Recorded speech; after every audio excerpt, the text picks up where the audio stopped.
Hi hello welcome back our channel. ഇന്ന് നമ്മൾ ഉണ്ടാക്കാൻ പോകുന്നത് ഗോതമ്പ് ഹലുവയാണ്. അതിനാവശ്യമായത് ഒരു കപ്പ് ഗോതമ്പ് അരച്ചു വെച്ചത്, ശർക്കര, പിന്നെ നെയ്യാണ് ആവശ്യത്തിന്. ഇതൊക്കെയാണ് സാധനം. ആദ്യമായി നമ്മൾ ചൂടായ ഫ്രൈ പാനിലേക്ക് അല്പം നെയ്യ് ഒഴിച്ചു കൊടുക്കുന്നു. ഇനി നമ്മൾ അരച്ചു വെച്ച ഗോതമ്പ് നെയ്യിലേക്ക് ചേർത്ത് കൊടുക്കുന്നു.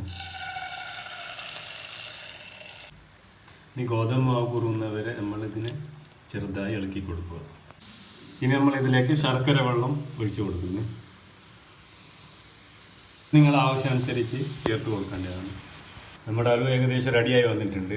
ഇതിലേക്ക് ഒരു ഡെക്കറേറ്റിന് വേണ്ടിയിട്ട് ഇച്ചിരി അണ്ടിപ്പരിപ്പ് വേറി കൊടുക്കുക.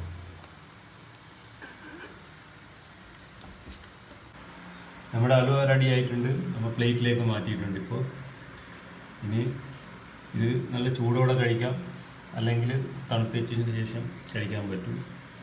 അപ്പോൾ എല്ലാവരും ഒന്ന് ട്രൈ ചെയ്യുക. നല്ലൊരു ഡിഷാണ്. പിന്നെ നമ്മുടെ വീഡിയോ ചില സമയത്തൊക്കെ ഡിലേ ആവുന്നുണ്ട് വീഡിയോ ചെയ്യാൻ.